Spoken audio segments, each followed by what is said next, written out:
Hello friends, இந்த வீடியோவில் பருப்பு சேர்க்காமல் இட்லி தோசைக்கு ஏற்ற ஒரு டிஃபன் சாம்பார் 10லேருந்து 15 நிமிஷத்துக்குள்ளே எப்படி ஈஸியாக பண்ணுறது அப்படின்னு தான் பார்க்க போகிறோம். அதே நேரத்தில் இந்த சாம்பார் வைக்கிறதுக்கு பெருசாக காய்கறிகள் எதுவுமே தேவைப்படாது. வெறும் வெங்காயம், தக்காளி அந்த மாதிரி இருந்தால் போதும். அதுக்கப்புறம் வீட்டில் இருக்கக்கூடிய இன்னும் ஒரு சில பொருட்கள் இருந்தால் போதும். ஸோ அந்த ஈஸியான டிஃபன் சாம்பார் 10லேருந்து 15 நிமிஷத்துக்குள்ளே பருப்பு சேர்க்காமல் எப்படி பண்ணுறதுன்னு தான் இந்த வீடியோவில் பார்க்க போகிறோம். ஸோ வாங்க வீடியோக்குள்ளே போகலாம். இப்போ இதை பண்ணுறதுக்கு ஒரு பாத்திரத்தில் 4லேருந்து 5 பச்சை மிளகாய் சேர்த்துக்கிறேன். கூடவே ஒரு 7-8 பல் பூண்டு, இது கூட ஒரு கொத்து கருவேப்பிலை ஆட் பண்ணிக்கலாம். இது கூடவே 2 பெரிய வெங்காயம் ரேண்டமாக கட் பண்ணி ஆட் பண்ணிக்கிறேன். நீங்கள் சின்ன வெங்காயமும் ஆட் பண்ணிக்கலாம். இது கூட ஒரு 7-8 தக்காளியை நல்லா கட் பண்ணிவிட்டு பொடியாக கட் பண்ணிவிட்டு ஆட் பண்ணிக்கிறேன். இந்த தக்காளி வெங்காயம் எல்லாமே உங்களுடைய தேவைக்கு ஏற்ற மாதிரி ஆட் பண்ணிக்கோங்க. நான் செய்கிற அளவு ஒரு 5லேருந்து 6 பேர் சாப்பிட்ற அளவுக்கு இருக்கும். இது கூட கொஞ்சமாக சீரகம் ஆட் பண்ணிக்கலாம். கூடவே 2 டேபிள் ஸ்பூன் குழம்பு மிளகாய் தூள் ஆட் பண்ணிக்கிறேன். இது கூட ஒரு 1/2 டேபிள் ஸ்பூனுக்கும் கம்மியாக மஞ்சள் தூள் ஆட் பண்ணிக்கிறேன். உங்களுடைய காரத்துக்கு ஏற்ற மாதிரி அட்ஜஸ்ட் பண்ணி ஆட் பண்ணிக்கோங்க. இது கூட தண்ணி ஆட் பண்ணிவிட்டு, இது மூழ்கிற அளவுக்கு தண்ணி ஆட் பண்ணால் போதும், ரொம்ப ஆட் பண்ண வேண்டாம். ஆட் பண்ணிவிட்டு இதை ஒரு டைம் நல்லா கலந்து விட்டு ஒரு மூடி போட்டு ஒரு 10 நிமிஷம் இதை வேக விட்டால் போதும். ஒரு 7-8 நிமிஷம் வெந்தாலே போதும் தான். நீங்கள் இதை குக்கரில் செய்கிறதா இருந்தாலும் செய்யலாம். நான் சாதாரண பாத்திரத்தில் தான் செஞ்சுருக்கேன். இப்போ இதை மூடி போட்டு கரெக்டாக ஒரு 7-8 நிமிஷம் வேக வச்சுக்கலாம். இது வேகிற கேப்பில் நம்ம இதில் ஒரு மெயினான இன்க்ரீடியன்ட்ஸ் சேர்க்கணும். அதுதான் பொட்டுக்கடலை. 1 கப் அளவுக்கு பொட்டுக்கடலை எடுத்து ஒரு மிக்ஸி ஜாரில் ஆட் பண்ணிவிட்டு இதை நல்லா ஃபைன் பவுடராக நான் அரைச்சி எடுத்துக்க போகிறேன். பாருங்கள், அரைச்சி எடுத்துகிட்டு வந்தாச்சு. இப்போ இதை ஒரு பவுலில் ஆட் பண்ணிக்கலாம். இது கூட கொஞ்சமாக தண்ணி ஆட் பண்ணிவிட்டு இதை கட்டிகள் எதுவுமே இல்லாமல் நல்லா கலந்து விட்டுக்கலாம்.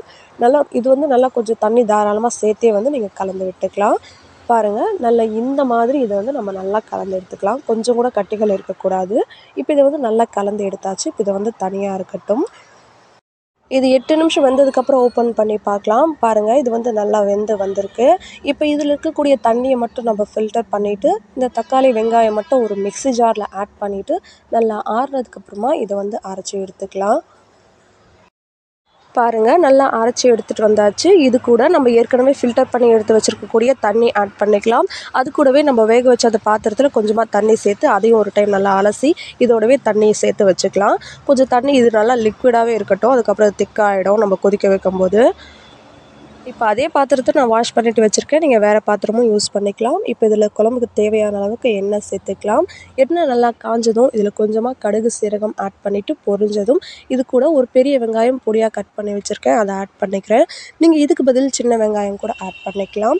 வெங்காயம் ஆட் பண்ணிவிட்டு இதை கொஞ்சம் நேரம் நல்லா வதக்க விடலாம். ஒரு 2 to 3 மினிட்ஸ் இது நல்லா வதங்கினதுக்கு அப்புறமா இதில் ஒரு 2 காஞ்ச மிளகா உடைச்சிட்டு ஆட் பண்ணிக்கலாம். இது கூடவே ஒரு கொத்து கருவேப்பிலை ஆட் பண்ணிக்கலாம். ஆட் பண்ணிவிட்டு இதை ஒரு நிமிஷம் போல் நல்லா வதக்கிக்கலாம். 1 நிமிஷம் வதங்கினதும் நம்ம ஏற்கனவே அரைச்சி வச்சுருக்கக்கூடியதை இதோட சேர்த்துக்கலாம். இது கூடவே அந்த மிக்ஸி ஜாரில் இன்னும் கொஞ்சம் போல் தண்ணி சேர்த்து அந்த தண்ணியையும் அலசி இது கூடவே சேர்த்துக்கலாம். சேர்த்துட்டு இது ஒரு 5 மினிட்ஸ் போல் நல்லா கொதிக்க விடலாம். இது நல்லா கொதித்ததுக்கப்புறமா அதுக்கு தேவையான அளவு நம்ம உப்பு சேர்த்துக்கலாம். நான் ஒரு 1.5 டேபிள் ஸ்பூன் அளவு சேர்த்துருக்கேன். உங்களுடைய டேஸ்ட்டுக்கு ஏற்ற மாதிரி அட்ஜஸ்ட் பண்ணி ஆட் பண்ணிக்கோங்க. உப்பு சேர்த்துட்டு ஒரு கொதி வந்ததும் நம்ம ஏற்கனவே கரைச்சி எடுத்து வச்சுருக்கக்கூடிய கடலை மாவை இதோட ஆட் பண்ணிக்கலாம். நீங்கள் டைரெக்டாக கடலை மாவை கரைச்சி இதில் சேர்க்கறதுக்கு பதிலாக இந்த மாதிரி பொட்டுக்கடலையை அரைச்சி சேர்த்து பாருங்கள். டேஸ்ட் உண்மையிலேயே ரொம்பவே நல்லாயிருக்கும். இது கடலை மாவு சேர்த்துட்டு ஒரு 2 மினிட்ஸ் இது நல்லா கொதிச்சா போதும். கொதிச்சதுக்கு அப்புறமா கடைசியாக நம்ம கொத்தமல்லி ஆட் பண்ணிவிட்டு ஸ்டவ் ஆஃப் பண்ணிக்கலாம். உப்பு காரம் எல்லாமே கரெக்டாக இருக்கா அப்படின்னு செக் பண்ணிக்கோங்க. அவ்வளோதாங்க, 10லேருந்து 15 நிமிஷத்துக்குள்ளேயே பருப்பு இல்லாமல் நம்ம செஞ்ச டிஃபன் சாம்பார் சூப்பராக ரெடி ஆகிடுச்சுங்க. இட்லி தோசை ரெண்டுத்துக்குமே இது பக்கா காம்பினேஷனாக இருக்கும். செஞ்சு பார்த்துட்டு ஃபீட்பேக் சொல்லுங்கள். நெக்ஸ்ட் ஒரு வீடியோவில் பார்க்கலாம். பாய்.